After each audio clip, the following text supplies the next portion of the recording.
Welcome to Human Potential at Work, the show where we explore social impact, inclusion, and empowerment of everyone, including persons with disabilities. Your host is Debra, CEO of Rue Global Impact and co-founder and chairwoman of Billion Strong, an identity and empowerment organization designed to bring billions of voices of persons with disabilities together. To join the global community and to donate to the cause, visit billion-strong.org. That's billion-strong.org. And now, on to the episode.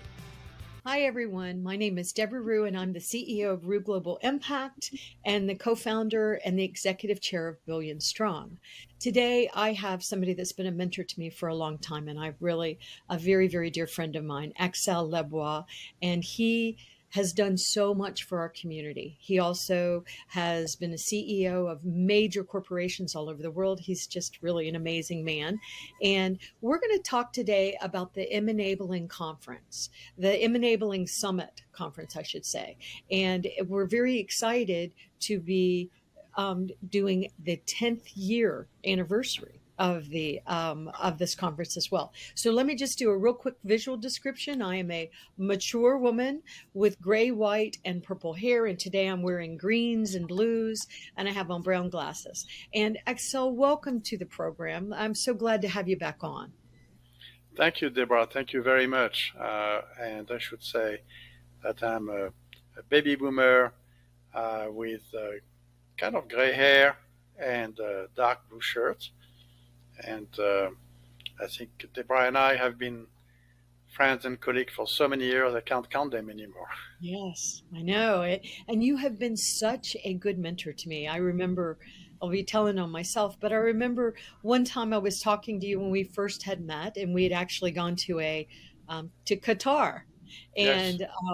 On the way back, I was talking to you about a competitor, and I'm like, yeah, but this competitor doesn't really like me. And you said, Debra, if you're going to be a global leader, you cannot act like that. You don't have competitors. We're all in this together. It was something really wise. And I thought, you are right. And so I changed my behavior based on that one comment. And so you really have been a great mentor to me. And I also want to say that not only are you Axel supporting our community, but you have other family members. You know, your wife is the CFO, your son Stefan, who I love, is working for the Valuable 500. So I just like that all the families all involved, Axel. So thank you. Thank you so much. But let's talk about MEnabling. So this is 10 years.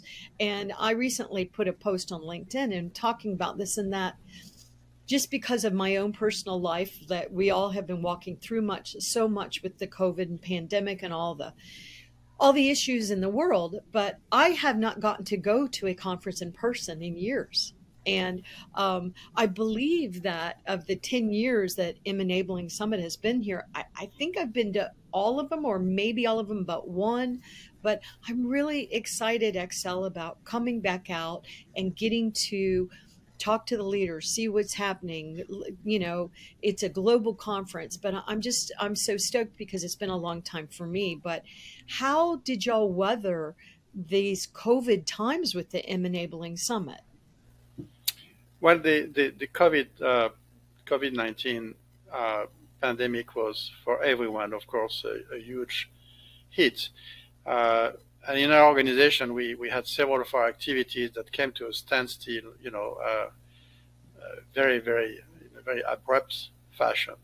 And so what we did, as a non-profit organization, we had for many years built an operating reserve. So we said to all our staff, look, we're in deep trouble, but let's try to convert to new things so that we can still, pursue our mission and satisfy our stakeholders. And that was true for our division IAP, for certification and exams and courses and everything. And for MEnabling, we went virtual as well. And amazingly enough, the year where the whole thing started, we ended up having more revenues than what we had anticipated in the beginning of the year, simply because people were so eager, despite COVID-19, to continue to be together as a community, to learn, to be active in improving their skills and getting to know new things, follow up on innovations. There were so many things coming up with virtual as well. So anyway, we went through it, and I should say thanks to our team, rather successfully. But now we felt, last October, we decided, okay, maybe it's time now to try to return to in-person activities at least once a year in a big way. Because for many community members, a lot of the value of a conference like MEnabling is the ability to connect and network with colleagues and friends and understand what people have on their mind. And, you can do so much online. At some point in time, the in-person interaction is irreplaceable. And that's why we do the MEnabling Summit this year. And I'm happy to report we are probably like about 60% at this time above last year attendance. So we are Wow. pretty pleased. Yeah. Yeah. And thank you, Debra, for your support, by the way, which is always so precious. Right. And I'm excited about the conference. I'm excited about it. And I know a lot of people are too, because it does feel like maybe we're trying to get back to, I hate to use the word normal, but I do think it's so important to get together in person. And so let's go back and talk about the 10 years of MEnabling Summit, because I know that I remember when you were putting the summit on, I remember there was some things about it that I thought were different. At the time, I did not see very many global conferences where people were talking about these issues. I also remember the M enabling was for mobile. And at the time, we weren't talking about why mobile needs to be accessible. And I remember thinking, oh, okay, that's a good point. You should do that. And then also you were looking at seniors, and I didn't see anybody else looking at seniors. And I want to say one more thing that is a huge compliment to MEnabling. They also have been very, very deliberate about inviting all of us to be speakers if we're qualified to speak on the topic, including speakers that are sometimes perceived as harder to accommodate, include, like deaf speakers, for example. So I remember the first couple of years, we always supported it because we love what MEnabling Summit was doing. But I remember that we had multiple deaf leaders that were speaking, and we were trying to figure out how do we accommodate them. Remember, Axel? And you said, why don't you call some of your buddies that you know that are doing these other huge disability conferences and see what they do, right? Well, behind, what I was told off record was, we don't invite them. It's too hard. It's too expensive. So that's some of the things I remember from the beginning. Excel, why would you think you could do? No, thank you. We are basically a nonprofit pursuing a mission. And if you pursue a mission to actually promote the digital rights of persons with disabilities, you better do what you preach. And so from the very beginning, we felt that being a real inclusive conference would actually resonate with advocates and industry and government much more than anything else we could do. Is we had to show that we were truly inclusive of all the communities that participate in the disability movement. But, initially, I must say, what was quite remarkable about the experience of the MEnabling Summit is, obviously, we detected very early on that the mobile industry itself, the scale of the mobile industry and the global nature of the mobile industry and the mobile marketplace would be a complete game changer for accessibility. Why? Because obviously when you have such a scale, you can afford to spend a lot of money on R&D for accommodation for new accessibility features for mobile devices and so on and so forth. And we felt as advocates, let's play the market forces. Let's help competition in accessibility emerge.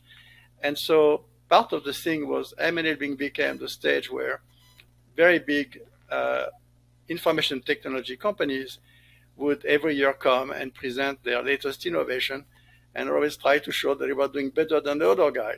So essentially, the MEnabling became a kind of the epicenter of, okay, I want to be better than my competitor in accessibility, which is fantastic. And you can see nowadays that whole discourse about being top in accessibility has actually been adopted by most big tech companies, and they are very careful about it. So in that sense, we were happy to be kind of precursor there. The other aspect is clearly at the time there were lots of people that were not talking together. The mobile device manufacturers, the people who design operating systems, the people who write apps, the people that actually regulate telecommunications, the people who are actually user of those mobile networks. And you know what? We felt unless we get persons with disabilities, public sector, private sector, entrepreneurs, innovators together, it's going to be very hard to push forward with accessibility in that new space. And so the MEnabling Summit was designed to actually really make sure that all those stakeholders would be able to meet and exchange and cooperate. And at the time, if you remember, this was when the FCC was in charge of progressively implementing the 21st Century Communication and Video Accessibility Act. In fact, our very first session of MEnabling was in the commission room of the FCC in Washington. And so they were super happy that, some folks like a nonprofit organization would, help get everybody together. And as an example, definitely the 21st Century Act was a tremendous success from a rulemaking standpoint. Imagine that for such a complex legal endeavor, there was not one lawsuit over the past 10 years. And every single rule that was actually issued by the FCC was passed and negotiated and discussed with persons with disabilities, industry, and all stakeholders. And that's exactly where I think the benefit of conferences like MEnabling reside, is that people who really want to do the right thing, they have the right players to talk to there. I agree. And I remember when I first started going to it, I was so surprised at that it was a global event, because the only other place I was really seeing it really being global was, of course, going to the UN. I saw things at the UN, but I was not seeing that in our industry. So I think that's another thing that you did a very good job of, was bringing more of us together.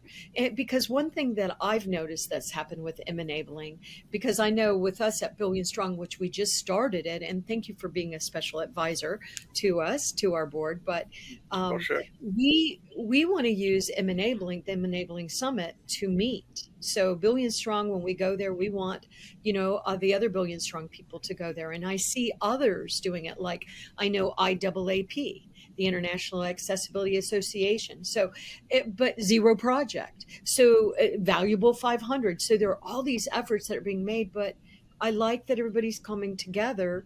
I met Access Israel at MEnabling. That's the first place I ever heard about Access Israel. So tell us about why that is important, because I'm very thankful to you that y'all were able to bring that together like that, but it must have been very difficult to do that.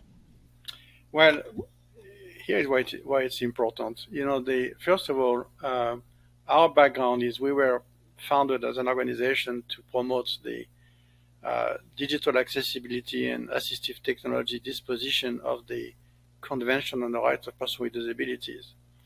And when you take that perspective, then countries which have ratified, which are 184 countries, so they're basically the whole world,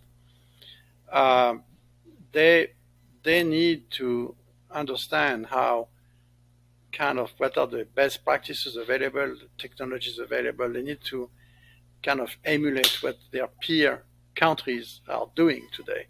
So in that sense, international exchange are critical, because I can tell you today, in some areas, some countries are ahead, like take television. Certainly, I would say probably Canada is leading the way. Right. Then you talk about relay services, video relay services for the deaf. Well, Colombia in Latin America is a great example. And then if you look at accommodation in education, the US is centuries ahead of everybody else, and so on and so forth. So you see there are pockets of expertise, pockets of good practices that are not necessarily expected because everybody knows their own territory, their own nation, what we do in the US, what we do in Europe, what we do in Germany or Sweden or Mexico, but when you get exposed to what other countries are doing and see how they did it, I think it brings a lot of value to your own ways of thinking and ability to implement accessibility and inclusion for persons with disabilities. Right, right. And another thing that I would like you just to explore a little bit is one thing that you did, and you did well, I think, is not only, once again, you brought us all together, but you did bring the corporate brands together, the multinational corporate brands that a lot of them are US based, but not all. And these are the gigantic corporate brands that we all know. So what do you think the M-enabling, why does the M-enabling Summit speak so much to these corporate brands? Like, and I'll just name a few of them. I know AT&T is always there, Verizon, T-Mobile, Amazon, Google, Microsoft. There are just so many corporate brands there. Atos. I believe it's the same for the disability community. They know that the way the conference is organized is really meant to maximize the opportunity to exchange and meet other key stakeholders and address issues in a positive way. In other terms, many of our topics and our breakout session, our innovation sprints this year are designed to actually get players together that may not talk otherwise. And it's really, really important to understand the fantastic role that big corporations have been playing in actually promoting digital accessibility around the world. I would say in many ways, I can cite some example, but the day, for instance, when Google decided that in order to use Android, device manufacturers had to implement all its accessibility features, it was a sea change around the world. Suddenly, millions of folks had actually features they would not have had otherwise. So you see, like a big corporation may have a tremendous impact just by adjusting their policies and programs and making technology available. Another example is, one bank that comes quite frequently at almost every year since the beginning is Scotiabank. Scotiabank is a Canadian bank, and they are pretty advanced in, making all their ATMs and point of sales and retail activities fully accessible. And when we did the DARE index, where we measure the progress of countries, and we do that in 137 countries with organizations of persons with disabilities feeding us information as to what's happening in their countries, we found that there were more countries with accessible ATMs than countries that had a regulation on accessible ATMs. What that meant was probably, we're not sure 100%, most likely, the fact that international banks were operating in multiple countries was an emulation for other banks. And once, the procurement exists on a global basis like a bank like Scotiabank or other US banks or European banks or Japanese banks, Australian banks, then they are not going to put in accessible ATM when they have actually an existing global agreement with a particular manufacturer. So they put accessible ATM elsewhere. And guess what? Then the other banks locally say, "Gee, what's going on?" Right. So it's a pull and push. As advocates, we see the progress of digital accessibility being driven by two things: laws and regulations, because they are necessary quite often to create what we call a level playing field among private sector competitors, right? Like in television, for instance. But there is also that whole, push from leaders in the technology industry and big end user organizations like banks, pushing innovation for accessibility around the world. So it's the convergence of those two phenomena that we also witness at the MEnabling Summit. You have regulators, you have folks discussing how to improve on policies, but then you have folks discussing how to spread, accessible metaverse around the world. So, right. And boy, the conversations are rich. They're so rich. I really enjoy it because you've got governments there from all over the world. You've got corporate brands there, you have advocates there, you have OPDs, organizations, person with disabilities, designers. It's like assistive technology, everybody. It's just very, very interesting mix of people. So I know I had told you. And this year, Debra, I have to say that our keynote opening speaker, and I won't reveal the name yet, but it's the first person with disability going to space. The first astronaut person with disabilities in history will be opening the summit this year. And so we are so very happy about it because it's a fantastic example of what technology can achieve and how a person with disability can be fully included in every single aspect. For being on the show today. The MEnabling Summit, I just think it is a very powerful conference. And if it's possible for you to attend, we would love to see you.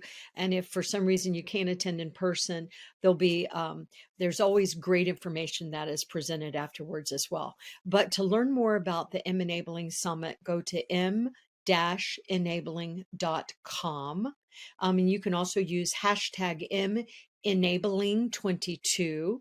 And we want to thank all the speakers, all of the sponsors, all the brands, all of the community, IAAP, G3ICT, Zero Project, all of the groups that come together to make sure that people with disabilities and people that are aging, like me, like all of us, are able to fully live our lives and have access to the technology that makes our lives better. So I really want to thank Axel and his amazing team.